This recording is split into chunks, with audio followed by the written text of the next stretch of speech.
Mga good news at bad news. Lilinawin, sisimplihan, pagagaanin, pasasayahin natin. ATM.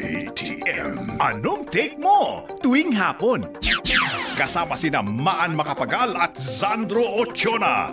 ATM. Anong take mo? Dito lamang sa solid na DZMM Radio Patrol sa 630 at DZMM Teleradyo.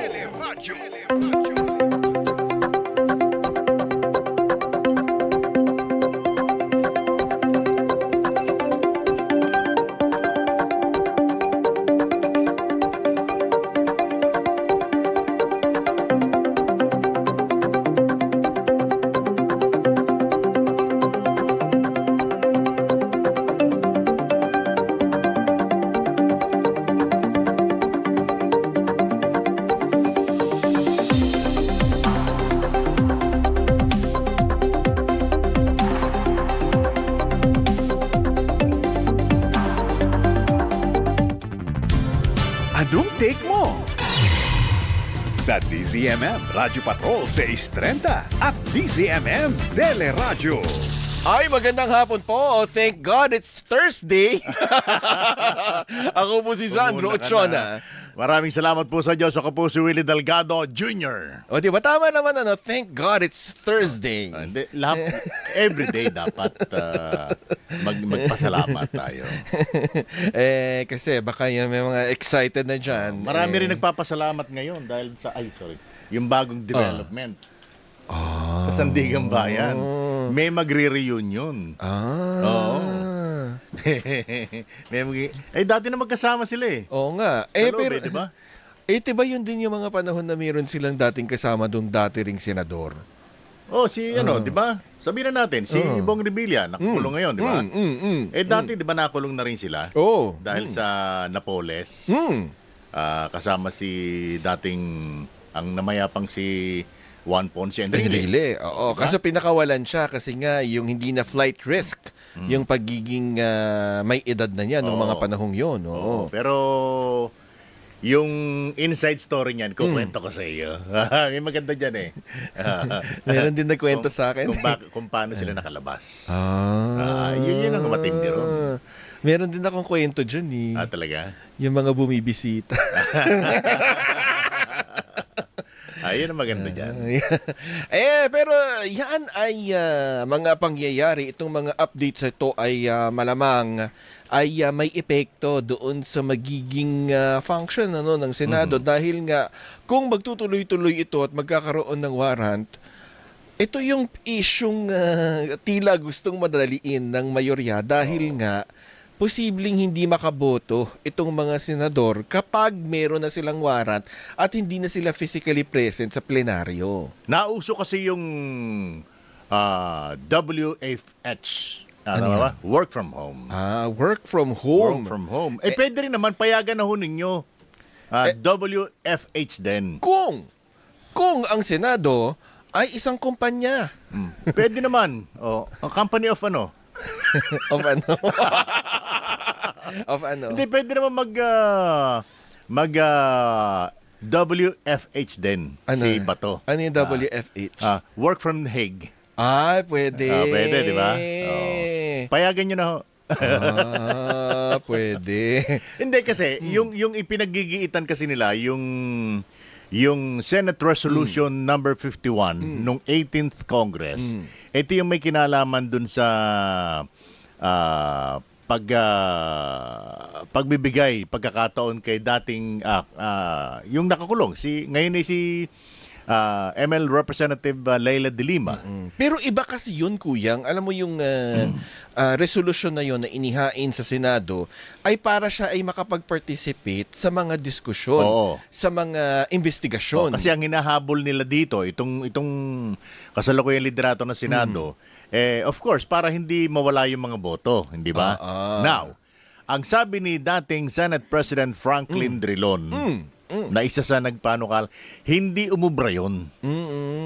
Ifinal yung resolution niya, pero hindi umubra. Never na pinayagang makaboto si dating Senador. senator at ngayon kongresistang Laila de Lima. Oo. Never. Nangyari din yan kay dating Dating Senador Antonio Trillanes. Trillanes. Oo, na siya pa Never nga, din. siya pa nga ay nag-hold pa ng mga pagdinig. At si dating Senate President din, Juan Ponce Enrile. Oo, hindi Sa kaso ni rin. dating Senate President Juan Ponce Enrile, hindi siya pumayag, hindi niya kinagat yung resolution na yan. Oo. Kasi napaka-strict pala ng matanda Tama. pagdating sa rules. At Kung ano yung mismo- rules dyan, huwag niyong baguhin. At mismong si dating senador, ang namayapa ng Miriam Defensor Santiago, hindi rin siya humiling na payagan siyang bumoto doon sa kanyang hospital bed kung hindi siya makaka-attend ng plenaryo kahit siya ay may sakit ng cancer. May sagot naman ngayon dyan. Yung isang yung isang kasama nila. Abogado ba yan? Alam ko ho yan. Nasa ano ho yan. Yun daw gera sa gitnang silangan, yung mga pagbabanta sa yung posibleng gera ng China at Taiwan, etc. Di ba? Yan daw ay hindi daw ba pwedeng i-consider as force majeure. Pasintabi na po sa nagsiboto kay Robin Hood Padilla. Yan po yung binoto ninyo. Hindi ho ba? Hindi ko alam kung pasintabi na, kung nag-aaral ba ng kanyang mga sinasabi. Kaya ang diba? tanong nga dyan, kuya, ang punot dulong tanong, Oh. bakit ba sila nagmamadali na baguhin yung rule na yan sa Senado? Ang tanongin natin dyan, Sino? si Senator Erwin Tulfo. Siya naglalabas niyan eh. Bakit ba kayo nagmamadali? Dahil ba sa malalagasan kayo ng numero? Dahil possible dalawa sa kanilang mga colleagues, sabi niya, ay posibleng humantong sa kulungan. Ay, ang gulo-gulo nyo. Ang saya-saya, no? Ay, nako, ang gulo-gulo nyo. Buti na lang doon sa kabilang Wala silang pakialam dyan. sa kabilang kongreso dahil dalawa ang kongreso Wala natin. silang pakialam dyan. Ang pinapakialam nila yung trabaho na may kapakinabangan sa tao. Ayun. Ganun kasimple yun. At sinusunod nila, yun nga, yung mga hinihiling na maging prioridad ng ehekutibo doon sa LEDAC nga, yung Legislative Executive Development Legislative Executive Development Advisory Council. Ayan, ang LEDAC. Kaya nga nung isang araw, 5 prioridad kaagad, priority bills yung naipasa ng second reading, bukod pa yung mga tuloy-tuloy na at finally na ipasa sa third and final reading. At kaugnay nga niyan ay makakausap natin ang chairperson at ng House Committee on Basic Education and Culture at yung kanyang committee, ito rin yung mga tumingin doon sa mga dumaan doon sa mga ilang mga priority bills kasi nga ito'y makakatulong sa pagpapasiguro na talagang magiging healthy yung ating mga mag-aaral. Kasama po natin via Zoom ang kinatawan po mula sa lungsod ng Pasig, si Congressman Roman Romulo. Magandang hapon po, Kong. Magandang hapon, Sandro, Willie, at sa lahat ng nanonood nakikinig. Good afternoon po sa ating lahat. Good afternoon po, Kong. Bigyang diin lang muna natin, Kong Roman, itong ang pagpasa nitong mga LEDAC bills, dahil nga nung Tuesday, nung Tuesday, habang may eksena na naman dyan sa Senado, ano po ulit nangyari? Gaano karaming mga LEDAC bills yung nating naipasa ng Tuesday? At inabot pa nga kayo, hindi ako nagkakamali ng 12 midnight. Diba sabi mo nga, Nagsusunog ng ng kilay. Tingnan natin kung may kilay pa si Congressman. Yes, unang-una maraming salamat po. Yung isa sa mahalagang LEDAC bill na napasa nung isang araw ay yung National Nutrition Program. Kasi sinabi naman talaga sa atin ng lahat ng eksperto, sinabi rin po ng EDCOM 2 na marami pa rin tayo ng mga stunted growth physically at syempre sa brain development. At sinabi nila, kung hindi natin aayusin yung problemang yan, yung hinahanap natin na quality education, ay mahihirapan tayo dahil ang hirap naman po talaga na mag-aral ng isang bata na gutom. Kaya ang hiniling sa atin ng Malacanang ni President BBM, dati pa ay siguraduhin naman natin na magkaroon tayo ng mga tamang mga batas. Kaya nung isang gabi, inayos na po natin at pinasa natin on second reading. At next week po, third reading, pasado na yon, ay yung bagong National Nutrition Program. Kasi dito po, no, pag below 5 years old, regardless po kung nandun ka sa daycare center o wala, ang gusto po ng ating pamahalaan, ang gusto ng ating kongreso, ay siguraduhin lahat ng undernourished ay pwedeng mabigyan ng 45 meal for at least 200 days. Tapos yung mga mag-aaral natin po sa K to 3, kinder hanggang grade 3, universal na po. Lahat ay dapat may 145 meal for 200 days. Para sigurado po natin na papasok sila, makakapag-aral, makakapag-concentrate, focus at hindi gutom. At syempre yung grade 4 to 12, lahat ng undernourished ay dapat may 45 meal rin po for 200 days. Yun po yung yun yung pinasa natin ng isang gabi. Sagot po ito. Sa base po sa lahat ng pag-aaral nagsasabi na marami pa rin tayong mga mag-aaral at yung below 5 years old na stunted yung growth. Meaning physical brain development. Kung binabasa ko tong datos mula sa UNICEF, nasa 23% to 27% na mga batang Pilipino daw ang under 5 years old ang may kaso ng stunting. Maliban dyan, Pagkabansot. meron ding kaso ng wasting. Ito daw yung sobrang payat na. Tapos merong mga underweight. Ganito yung dito ba sa bill na ito, maia-address lahat itong mga ganitong klase ng problema? Tama po yan. Yan yung gusto nang i-address na problema, yung under 5. Kasi hindi lang naman pang-stunted growth po, no? Hindi lang issue yung physical, yung height o yung weight. Pero kasama po dyan yung brain development. Pag below 5 po, sa atin ng mga health experts, ay yung brain development hindi na po mag-grow to its full potential. So yan ang isa sa mahalaga nating issue. At Sir Sandro, Sir William, Kong, sorry, medyo chop, parang pangit yung audio. Ayusin lang po muna natin, Kong. Oo. Tsaka ang tanong pa dyan, Kuyang Willie, sabi mo nga kahapon, naabutan mo yung Nutriban. Ibabalik na ba yun? Ganun pa rin kaya yung approach dito sa National Feeding Program, di ba? Malaking bagay kasi yun Kano kasama nung Nutriban nun, Kuya? Nutriban lang siya. Pero wala kasamang gatas o nandun na yung nutrition doon sa may mga nutrition? time kasi noon na binibigyan kami ng nagkaano yung binibigyan kami ng gatas. Kong, Una lang. Ayan, Kong, andyan na po ba kayo? Yes. Ayan, parang medyo umayos-ayos po. Kong? Okay, Kong. Ayun, Kong. Kausap. Sige, inaayos lang. Mukhang inaayos mo. May time kasi. Lilipat tayo ng telepono. Hello, Kong. Andiyan na po kayo? Kong? Kong, can you hear us? Kong Roman. Kong? Teka, ayan. I-ano muna natin ulit. I-hold natin muna ulit. Hello? Ayan, Kong. Kong. Yan. Yes, Ayan. you were saying? Opo. Yes, alam niyo po, ang sinasabi ng mga eksperto, pag below 5 years ang growth, hindi lang po physical ang pinag-uusapan natin, yung weight. Pero kasama rin po dyan yung brain development.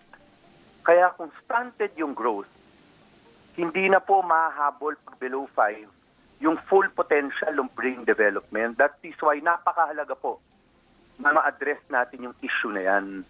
Yung 23% binabanggit ng UNICEF, yung sinite po ninyo, Opo. sa totoo po, no? Hindi pa nga complete yung datos po na yan.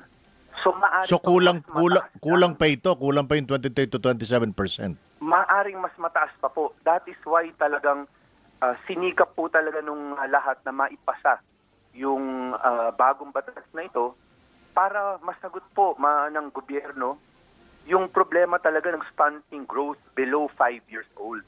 At ito po, hindi katulad yung dating batas, na ang coverage lang po ng dating batas ay more or less yung 3 to 5 years old. Ano? Ito po, lahat ng bata below 5. Ang gusto po natin, magkaroon ng tamang datos at makatulong ang ating gobyerno na masigurado na may 45 meal siya at hindi, yung mga, yung mga cases na pwede naman, ay pati yung fresh milk ang ino-hope natin. Of course, yan yung above yung requirement na breastfeeding. Kung mukhang base doon sa pag-aaral ng UNICEF, hindi lang pagtao na yung bata Mukhang sa pagbubuntis pa lang, kinakailangan na siyang kinakailangan ng tutukan yung ina kasi ang sabi dito ng UNICEF, hindi daw sapat madalas nagkakaroon ng hindi sapat na nutrition sa first 1,000 days nung bata. Meaning, mula sa pagbubuntis hanggang sa say 2 years old.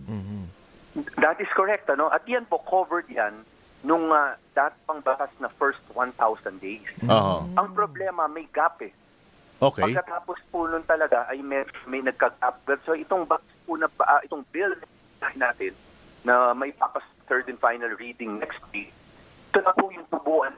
Lahat ng bata below 5 Kong? kung sino.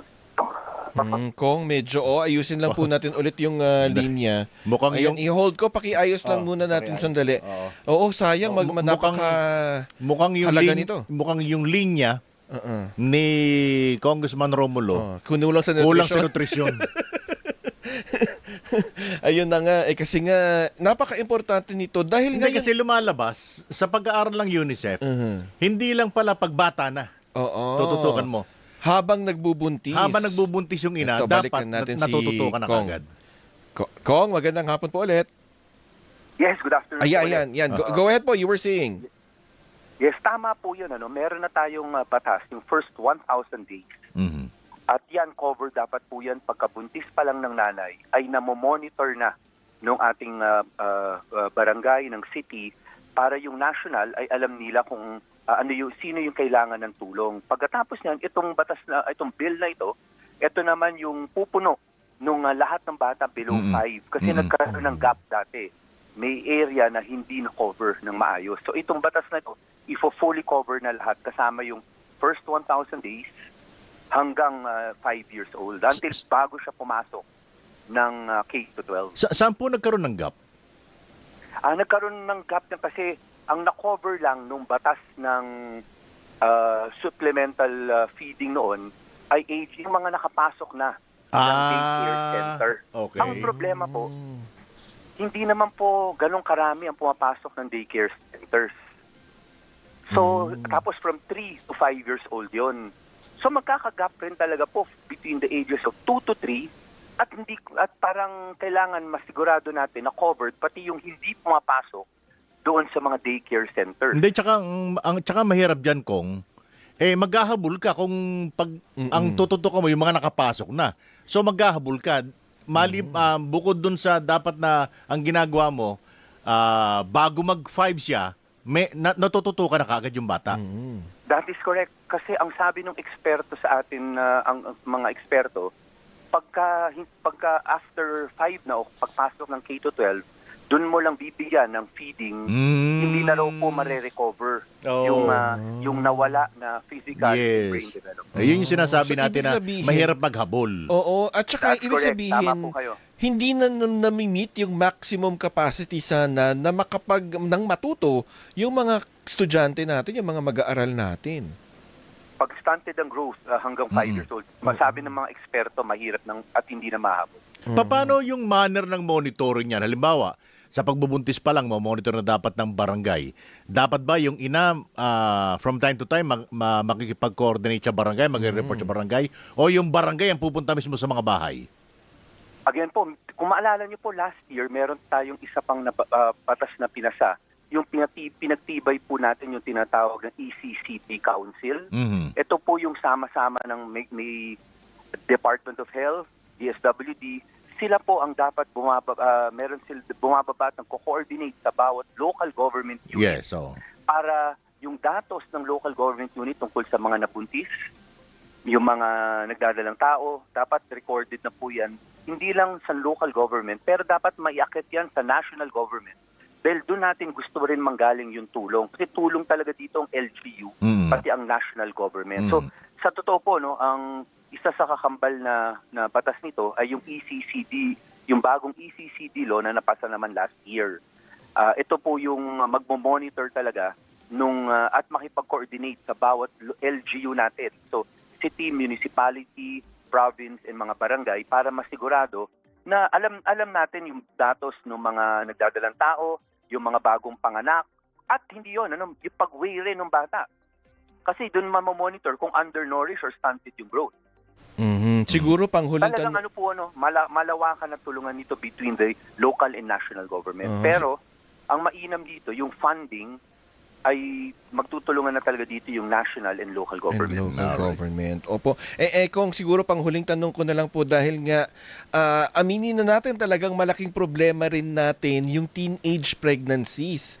At syempre ito dahil nga sila'y nagbubuntis na, kasama po ba itong mga teenage pregnancies sa programang ito?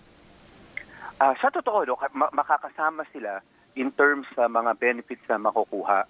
Pero meron din po itong kasabay na isang batas. Kung maalala po ninyo, meron nang napasa noon yung tinatawag na Reproductive Health Law, yung RH Law. At sa ilalim ng RH Law ay dapat nagbibigay po ang gobyerno ng karapatan na yung education para alam rin ng mga ng mamamayan Pilipino kung ano yung mga karapatan niya, kung ano yung mga bawal, kung ano yung sanhi ng pagbubuntis at yung mga epekto nito. Kaya kasama rin po talaga yon sa pag-implement. Oo, kasi pagka yung nabubuntis ng maaga, minsan wala pang alam wala pang hindi pa ganung knowledgeable pagdating sa pagbubuntis 'di ba? Pag-aalaga ng katawan. That is correct. Pero dito po dapat matulungan po yung nanay na buntis at regardless of the age. Okay, sige po. Siguro Alright. po talagang abangan din natin. So next week, Congressman, ito inaasahan natin na lulusot na sa huli at ikatlong pagbasa dyan sa Kamara.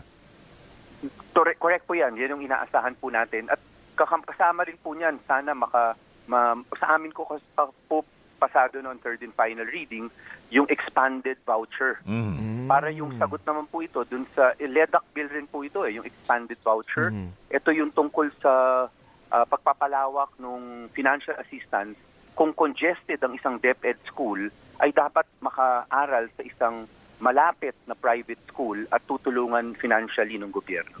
Baka pwedeng pag-usapan din natin yan next week, lalo na Congressman, dahil ilang beses na rin natin talagang tinututukan yan dito sa programa dito po sa ATM. Yes po. LEDAC bill rin po yon sa House po, pasado na po yan. Hinihintay na lang po natin yung BICAM para ma-finalize na po yan. Sige po, marami pong salamat, Kong. Salamat rin po. Have a good day po. Maraming salamat po. Ayan po si Congressman Roman Romulo mula sa Pasig City at chairperson po ng House Committee on Basic Education and Culture. Yung voucher program na binabanggit niya, Kuyang, ito yung nagkaroon pa ng mga ghost, di ba? Enrollees. At, panahon yan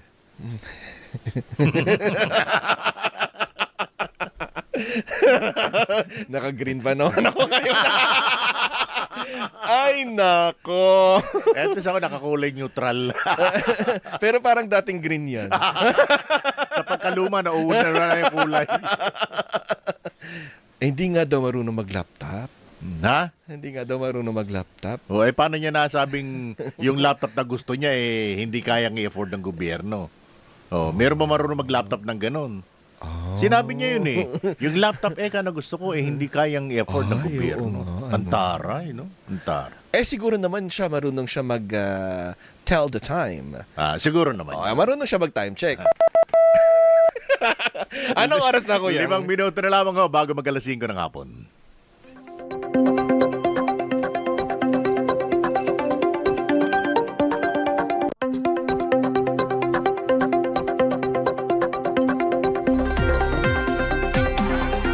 Ito, Kuya, ipasok na rin natin to. Ang susunod po natin, sige, medyo inaayos pa yata, framing pa. Dahil makakasama natin siyang via Zoom. Naku, ito nga, magandang tanong to sa kanya. At saka feeling ko yung career nito sa pagiging abogado. Baka na-cover na niya lahat ng mga nakasuhan na Ibig sabihin, lahat ng plunder. presidente na-cover niya. Oo naman siguro. Oo naman. Lahat ng presidente, ha? Pero siguro mga may cut-off. May cut-off. Ito mga kasama na po natin via Zoom, si Attorney Mel Santa Maria, dati pong Dean of Far Eastern University Institute of Law. Magandang hapon po, Attorney Mel. Magandang hapon sa inyo, Sandro, Willie, at sa inyong mga taga-panood, taga-pakinig. Mabuhay po kayong lahat. Magandang hapon po. Ayun na nga, Attorney Mel, dahil nga itong mga, talagang may plunder cases na naman, at parang hindi ito bago. At kuya. formal itong final ngayon ng Ombudsman sa Sandigan Bayan. And Yes. sa pinakahuling balita ay non-bailable. Oo. Ang plunder talaga nakalagay sa batas. Ang parusa dyan, life imprisonment. Hindi lang reclusion perpetua, hindi lang 40 years, kundi life habang buhay ang pagkakulong dyan. At pangalawa, tama ang sabi mo, Willie, non-bailable yan, no? Non-bailable yan, mananatili yan sa kulungan habang dinidinig ang kaso. Kaya yan ang epekto ng plunder case. Okay. Yan. Ano ba yan? Pwede ba nating sabihing deja vu? Maaring deja vu, tignan lang natin kung ano ang kahihinatnan, no? Kahihinatnan kasi nakikinig ako dun sa press conference ng ni Miko, yung spokesperson, sabi niya, dito daw sa pagkakataong nito, hindi daw sila dapat mag-fail, no? At ito na ang isang pagkakataon ng sambayan ng Pilipino para makakuha ng hustisya. Mukha atang mas serious sila ngayon. Oo. Yan. Si dating Senator Bong Revilla ay umaasa na nakakailang motion na sila para makapag-bail. Sa usapin ho ba ng bail, Attorney Mel, ano bang isinasaalang-alang diyan ng korte? In this case yung Sandigan Bayan. Ngayon, ang lahat ng tao, lahat ng mga suspect, lahat ng mga akusado, may karapatang magpiyansa, mag-bail. Ibig sabihin ng bail, habang dinidinig ang kaso, pahihintulutan ka magkaroon ng liberty, no? Provisional liberty, makakalaya ka. Ngayon, maliban na lang sa mga kasong tinatawag nating capital offense, yung may kaparusahang reclusion perpetua, death, or life imprisonment. Ngayon, makakapag-bail ka naman kung ang ebidensya laban sa iyo ay mahina. As in, mahinang-mahina. Kaya basta ang sabi ng korte, hindi ka namin papayagan ng bail, ang significance nun, malakas masyado ang kaso. So, kaya hindi ka bibigyan ng bail. So, ang batayan lamang ay ang ebidensya ba ay mahina o malakas. Kung mahina, kahit na non-bailable, maaari kang pahintulutan mag-bail. Pero basta't sinabi ng korteng denied, ibig sabihin nun, matindi ang ebidensya. Pwede bang makita rito yung word na recidivist? Paulit-ulit na. Oo. Kasi, ang recidivist, ito kasi nakuha ko tong word na to sa pulis eh. Yung mga operation ng pulis. Sa pangkaraniwang layman's term, ang recidivist, tama ka, o Willie, paulit-ulit na gumagawa ng mga kaso. Pero sa technical, sa revised penal code lamang, basta sinabi natin revised penal code, may ilang mga krimen lang ang papasok sa recidivist. Yung mga nangnakaw, physical injury, yung mga nag-defame, yan. Yan lang ang, kung paulit-ulit mong ginagawa, yan. Ito kasi, plunder ito. Nasa special law ito. No? Nasa special law ito. Hindi ito nasa revised penal code. Nasa plunder law natin. Kaya yung konsepto ng recidivist, technically, yan via pangkaraniwang kamalayan sa recidivist na paulit-ulit, papasok talaga. Pero technically, nasa revised penal code lang yan. Attorney Mel, ayusin lang muna natin yung linya ng telepono, pero padadaanin lang po muna namin itong pagpapakilala ng aming himpilan. Babalikan po namin kayo. Babalikan po namin kayo.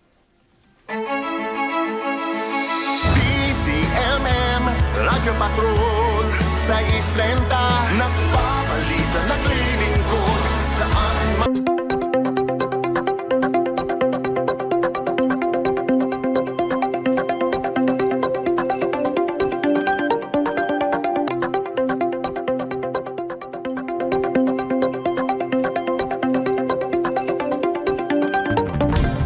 Anong take mo?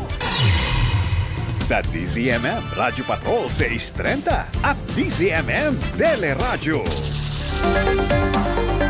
Ay, nagbabalik pa rin po ang ATM. Anong take mo? At kasama pa rin natin via Zoom si Attorney Mel Santamaria. Magandang hapon po ulit, Attorney Mel. Ganda akong ulit sa inyo. Oh. Tol. Kaya ho kasi namin na itanong yan, kung pwedeng ihalin tulad yan doon sa mga paulit-ulit na di ho ba panahon ng tatay niya, pagkatapos ng EDSA 2, di ba? Nakasama siya sa plunder din ni dating Pangulong Erap Estrada. Tapos ikalawa yung kay Napoles na plunder din. Di ba? Pangatlo na ito hindi ba ito pwedeng makita ng korte na teka muna, ba't nagpapaulit-ulit ka, nakakalaya ka na nga eh. O pwede, alam mo, basta't ebidensya, kung pinapakita mong motibo, ang pattern ng paulit-ulit, mahalaga rin at para makapagbigay ng context doon sa kaso, no? Na ito ay isang tao na hindi pangkaraniwang let's say quote-unquote allegedly mangnanakaw, kung hindi parati niyan ginagawa ito, may knowledge, may intent at saka merong layunin, no? Pero siyempre na-absuelto siya doon sa mga iyon, pwede rin sabihin ng kabila ay absuelto naman siya doon, so that therefore the presumption of innocent will still prevail. Mag-uumpisa ulit sa sa paglilitis at paghuhusga at paglalatag ng ebidensya patungkol sa bagong kaso nito. Yan ang mangyayari diyan. Yan ang magiging alibay dahil nga sa nakalaya siya. Ang pinaka-importante dito ang epekto ng plunder sa kanyang pagiging senador, sa regular legislative meal at saka sa impeachment proceedings. Kasi basta't ikaw ay legally na-jail o na-incarcerate, ang sabi ng Korte Suprema, hindi ka makakaboto, hindi ka makapagpa-participate sa debate, hindi ka hayag o mungkahi ng kung ano-ano man. Pwede kang sumulat, pwede kang maghain ng ilang mga rekomendasyon, pero sa debate, sa botohan, sa actual participation, bawal ka. Kasi nagkaroon na tayo ng mga iba't ibang mga kaso, yung kay Halusos, kay Trillanes, at saka kay Senator De Lima, no? Consistent ang Korte Suprema doon. Hindi pa pwede. Sapagkat walang special treatment ang isang lingkod bayan na di umano'y gumawa ng krimen kung kukumpara mo sa ordinaryong tao. Equal lahat tayo. So, hindi nagiging excuse sa justice system yan. Kung may sinabi ng Korte Suprema, pwede pa bang gawin nila i-push ulit ito ng Senado? Oo, yeah. Hindi pa pwede. Kasi ang sabi nga ng ating saligang batas mismo na ang mga desisyon ng Korte Suprema ay nagiging part of the law of the land. Sumasapaloob rin sa ating mga official na mga alituntunin. Dapat sundin natin yan. No? Hindi pwedeng hindi susundin yan ng Senado. Dapat alam na alam nila yan. Kaya nga, from Trillanes, from Alusos to Trillanes to De Lima, consistent yan. At alam mo nyo, sinunod naman ng mga senador natin noon. Pero ngayon, ewan ko kung ano ang templada ng mga senador ngayon. No? So, titignan natin, pero dapat sundin nila. Sundin nila. At Attorney Mel, dito nga papasok yung sinasabi ni Senator Tito Soto, na mapipilitan silang dumulog sa Korte Suprema kung ipipilit sa Lunes itong ang pagpasa nung amendment sa rules nila. Alam mo, yung online na yan, talagang halang yan sa ating saligang batas. Talagang unconstitutional yan. Kaya nga yung mga mungkahi noon, hindi rin natupad sa Senate nung gusto nilang bigyan si De Lima noon ng privilege na online, hindi rin pumasa yun. Kasi sa totoo lang, kung titignan mo, Sandro Willie, ito yung unconstitutional. Bakit kamo? Bakit unconstitutional? Sapagkat kung titignan natin ang pagbabalangkas or architecture ng ating konstitusyon patungkol sa Senate at Congress, itong mga nakalagay ng mga kataga, you shall convene. There will be sessions. Dapat may quorum. Ang isang absent member pwedeng parusahan. Magkakaroon ng adjournment. So dyan lang sa mga katagang yan, nakikita na natin ang diwa ng Constitution. There must be it is inherently physical in meaning. Hindi pa pwedeng pe-penalize ka ng absent member.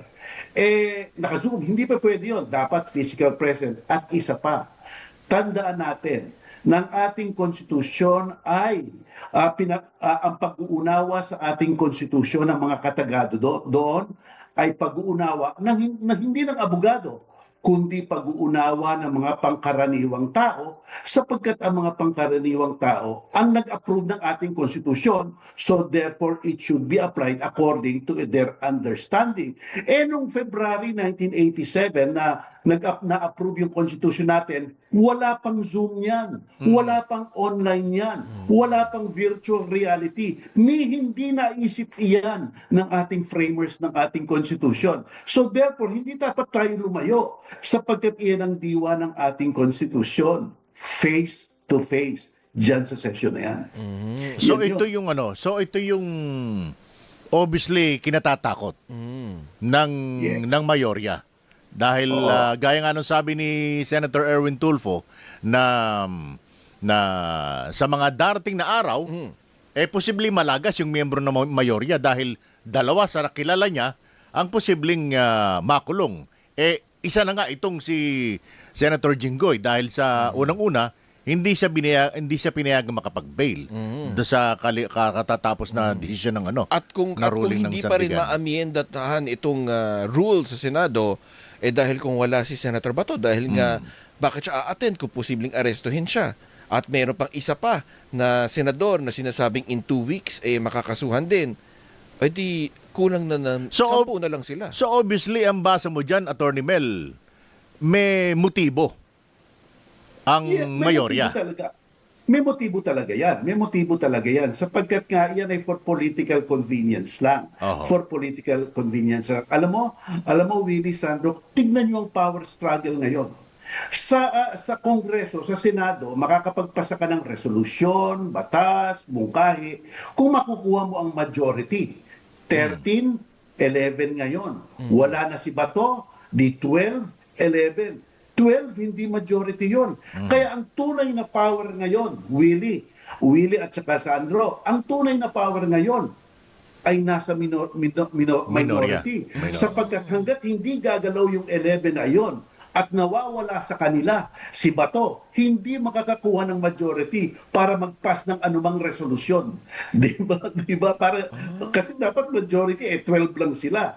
Lalo na kung malaga sila. Tatanggalin mo si Senator Estrada dyan, tabla na, wala na talaga, stand still. Kaya ang majority, dapat marunong rin sila. Dapat nag-uusap na sila ngayon. Kasi may quorum naman makakapagpapasa sila Pero kung mahigpit yung kanyang linya sa gitna, wala talaga. Stand still ang ating Senate. Walang magagawa yan kahit kailan. Kaya dapat merong mga usapan dyan. Alam mo, sa pagkakataong ito, dapat ang Senate President, si Alan Peter Cayetano, nagbabago na ang kanyang nagtatransform na siya sa kanyang function. Kasi ang Senate President dapat magiging mediator sa mga tensyon na ganyan. Normally, ang ginagawa dyan, Willie, Sandro, basta't nadadama na nila na magkakaroon ng tensyon, ang sasabihin ng Senate President, let's go to executive session. Diyan sa executive session, parang informal caucus, nag-ahadal na sila. Ano ba problema? So, hindi nakikita rin ng mga tao yung nakakahiyang hidwaan. Pero kasi nangyayari dito, salpok sapukan wala talagang tumitinang dapat mag-executive session sila. Pwede ba nating sabihin na imbes na gawin nung Senate President yung binabanggit nyo nga dapat siya nasa gitna, siya pa yung nagiging promotor ng gulo? That's the problem, Willie. Yung persona ni Senator Cayetano, persona na parang matitignan mo lang, nakaka-polarize na, di ba? Nakaka-polarize na immediately Kaya baka meron ng halaga at value yung minumungkahing si Sherwin Gatchalian na maging Senate President.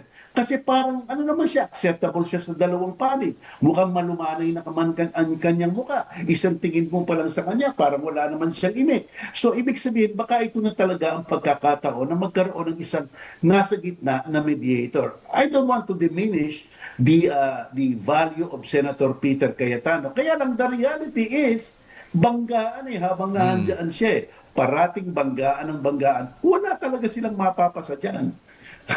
Diba?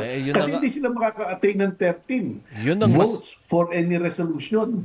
Yun po ang masaklap doon. Kasi aanuhin pa natin ng isang Senado kung wala naman pala silang maipasa dahil nga manipis yung minorya at mayorya. Natumbok mo, Sandro. Kaya it's just a power struggle It's just a power struggle to. Hindi na inaalala ang kapakanan ng taong bayan, di ba? Hindi na inaalala, parating banggaan na lang ng banggaan. Pero kung inaalala nila ang mga taong bayan, nag-huddle sila, nagko-caucus sila, nag-informal caucus. Kaya nakikita natin yung mga photographs noon, di ba? Sila Senator Salonga, Tolentino, Pelaez, di ba? Nasa isang lugar, nag-uusap kung nagtetensyon na. Di ba? Para mag-usap sila ng malumanay at kung anong pwedeng gawin o gusto nyo bang i-commit ito, sige, ligay natin, huwag lang tayo papakita tayo mag-aaway. Pero ang nakikita natin, kahiya-hiya Tuwing nanonood na lang tayo ng Senado, parang gusto na nating patay ng telebisyon. Di ba? Parang, eto na naman, parang wala talagang improvement, no? Attorney Mel, last point na lang sa akin, very short. Yung bang binabanggit mo mga numero, be it sa majority or sa minority, regardless kung anong klase ng resolution na pinag-uusapan, including the impeachment? Maganda naman tanong yan. Normal, dapat majority.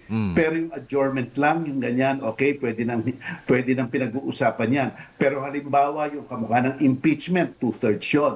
Yung pag-approve ng tratado, 2/3 yun. Halimbawa, nag-veto ang presidente. Gustong i-counter-veto ng Senado. 2/3 yun. O, di mas lalong malala. Hindi na ma-attain yun. So, it's either majority or 2/3 o kung mas mababa, ito lang yung mga minute resolution na mag-adjourn tayo, things like that, kung sino lang ang president dito. Pero yung mga mahalaga, dapat at least majority. Ay, nako. Syempre, yung sweldo nito galing din naman sa mga taxes na binabayaran natin. Maraming salamat po, Attorney Mel. Attorney Mel, thank you po. Maraming salamat. Maraming salamat, Willie at Sandro. Thank you very much. Magandang hapon po. Yan po si Attorney Mel Santa Maria, dati pong Dean ng Far Eastern University Institute of Law. Ano oras na, kuya? 17 minuto, makalipas ang 5:00.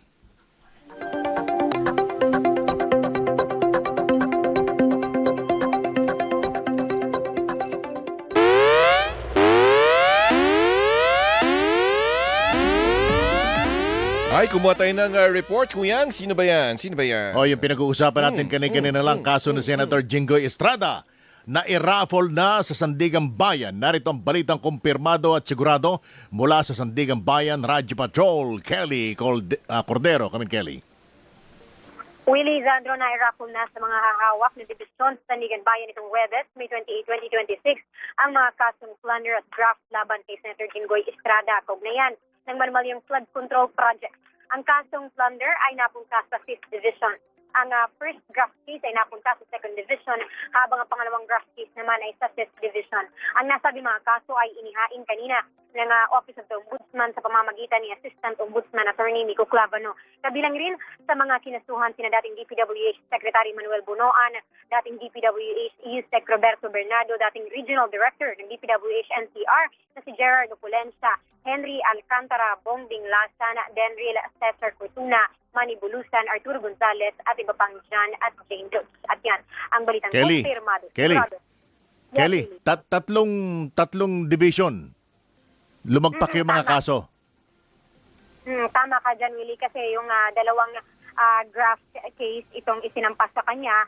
Sa unang graft case, dalawa lang sila ni Secretary Manuel Bunoan, habang sa pangalawang graft case naman ay 5 sila doon. Alright. Paano yung warrant niyan? Wala pang update dyan, Willie, no, sa warrant kung kailan ilalabas. ang ano lang kanina, itong raffle lang kung saang division gaganapin ang mga hearing dito sa plunder at graft. So, naitanong ba kung since 3 division yan, magkakaroon ng consolidation warrant? Kung sakali? Actually, walang humarap kanina sa media, no, Willie, Sandro. Ang pinasubaybayan lang sa amin kanina ay yung tanging electronic raffle lang talaga.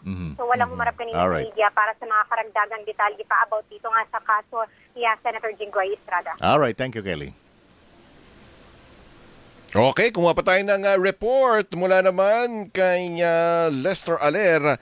Ilang tindera ng school supplies at school uniforms, sapatos, mapipilitang magbaba ng presyo dahil sa tumal ng benta ngayong nalalapit ang pasukan. Kumuha tayo ng live report mula sa PRTV News, Lester Aler. Go ahead, Lester.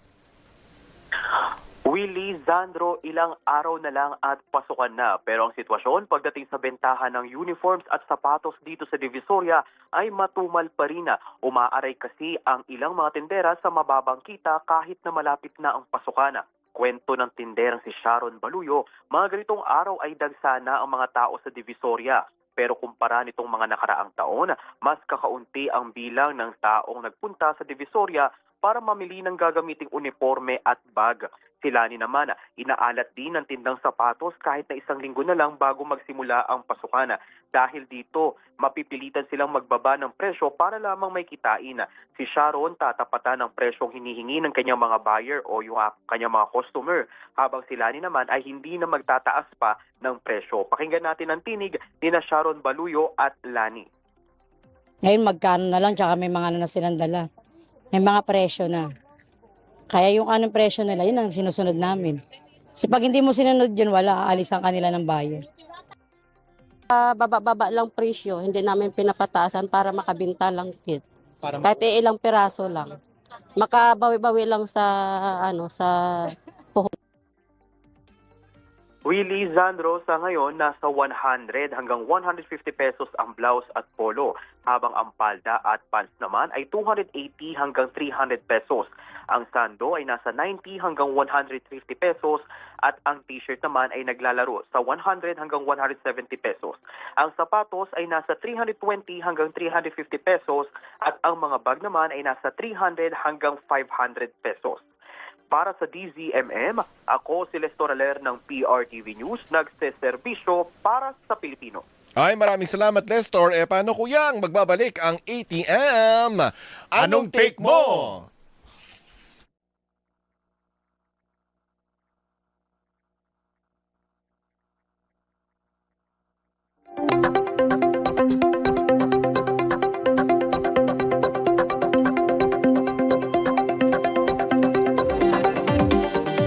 Okay, nagbabalik pa rin po ang ATM.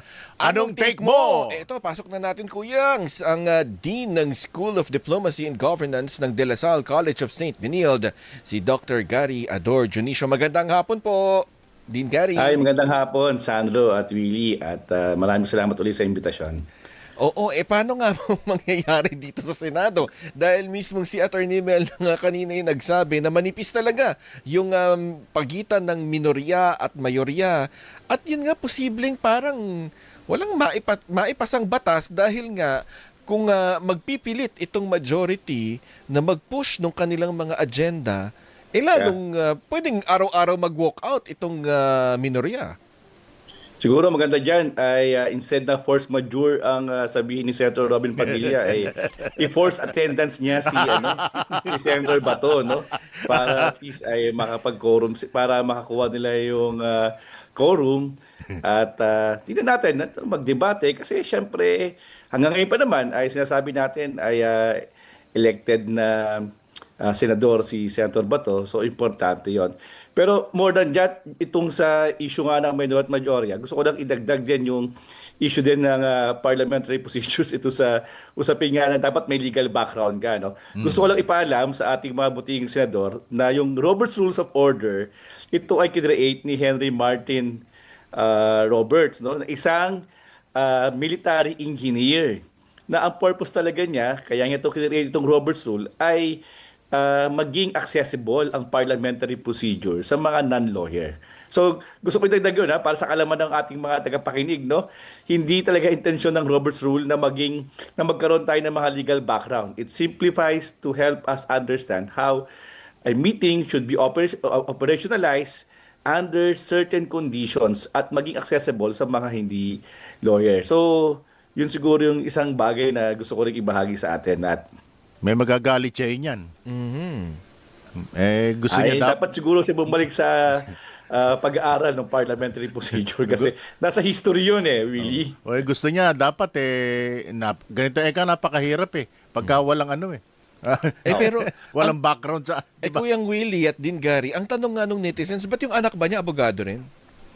Yun nandoon. Yun kaya nga tingin ko very uncalled for at hindi ata tama kung ang magiging batayan ng isang maayos na lingkod bayan ay simple yung backgrounder sa abogasya. Ang problema nga natin, yung mga abogado, iba pang nakakasuhan, halimbawa, yung simpleng admission na ikaw ay tumanggap ng mga donasyon prior on your candidacy, di ba? Medyo problematic yun Kaya dapat yatin maigi kung isasangkalan natin yung legal background, kung ito ba ay nagagamit natin ng tama rather than tinatakip natin sa ating mga maling gawain.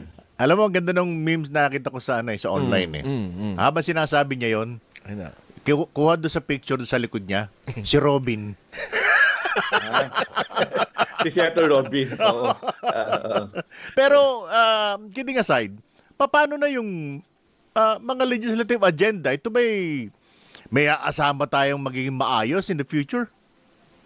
Well, ito nga yung challenge ngayon sa Senado. Lalo na kung meron tayong leadership ngayon na medyo adverse at walang opportunity to create a consensus between and among minority and majority. Kaya nga, yung Senate ngayon, feeling ko talaga, ay hindi lang siya may crisis of governance, may crisis of Senate President leadership.